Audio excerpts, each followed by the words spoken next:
Breaking news in the trade war with China. We are now learning Beijing will raise tariffs on $75 billion of U.S. products. Joining us now, White House trade advisor Peter Navarro. Peter, thank you for coming on the program this morning. Obviously, the White House wants to put out a message responding to those tariffs. What is it?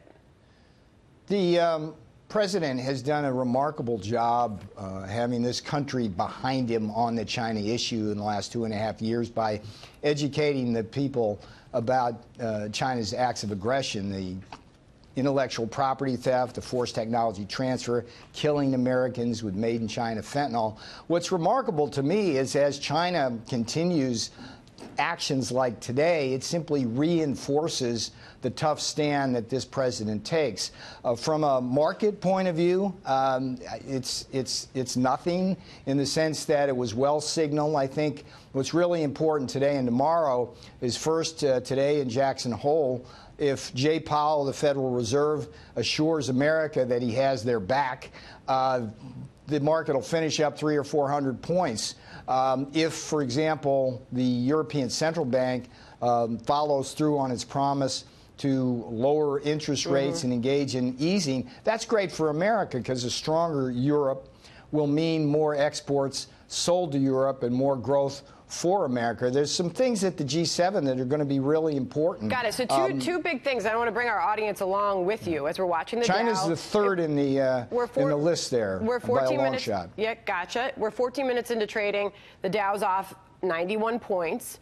So not a huge sell-off, well, not a huge reaction to the news on the Chinese tariffs. But I do want to just point out and get some clarity on this, because I understand that you learned of this slap back from China this morning about the same time that we all did, although you were anticipating it. Is that fair?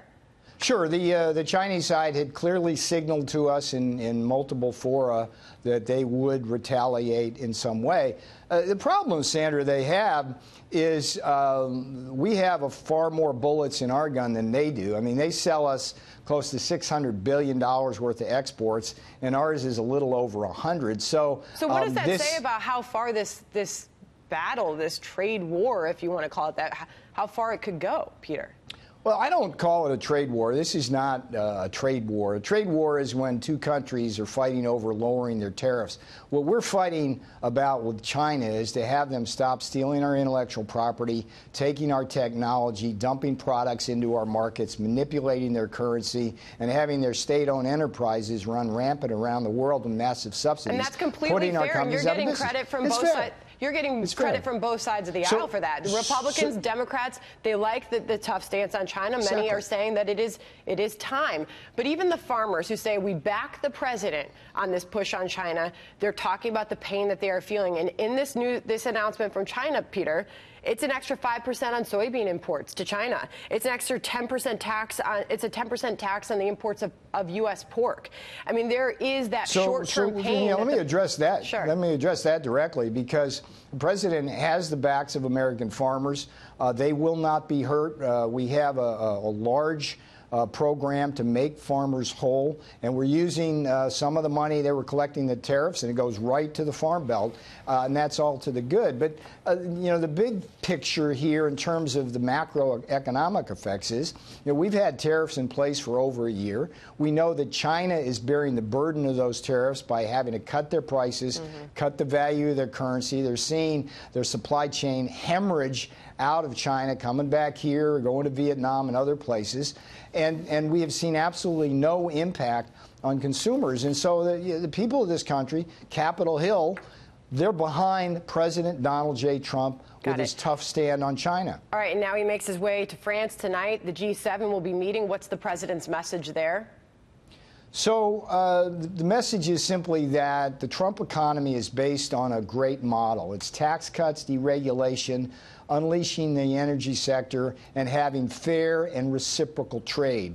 And the president wants to show some leadership there in terms of moving Europe towards that paradigm. After all, the G7 was created to bring together the large economies to talk about how to grow. Now, some of the individual things that are going to happen, and I love watching this president interact with these world leaders because he has great chemistry and friendship. Bojo, Boris Johnson, It's going to be important by October 30th that we have a resolution of Brexit. That means that we'll be able to move swiftly towards trying to get a good trade deal with the UK. The German economy is suffering. It'd be interesting to hear what the Germans have to say about I agree. That will be very interesting. Anything, get a fiscal stimulus. Absolutely. So let me fire off a couple of things because I only have about 30 seconds left. Will there be a tax cut before the election? Larry Kudlow seemed to hint at one. So from the moment the first tax cut was done, we've always envisioned a tax cut 2.0, not as a Keynesian maneuver because we're worried about slowdowns or this, that, and the other thing, but simply to get the tax code right. The corporate tax, for example, is still higher than we'd like. So I don't know whether we'll have a tax cut before then. It would be very difficult with this Congress. It's fair to say it's being considered, though.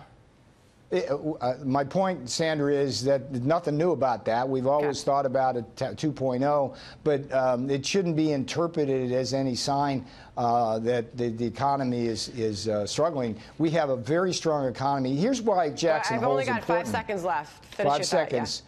Fed chairman does the right thing. We grow at 3% instead of dragging us down to 2% like the Fed's doing. So let's get it done, Jay Powell. Have America's back, and it'll all be good. All right, we will hear from him next hour, so we will see what message he puts out there. Peter Navarro, always great to have you on here. Come back soon. Thank you very much.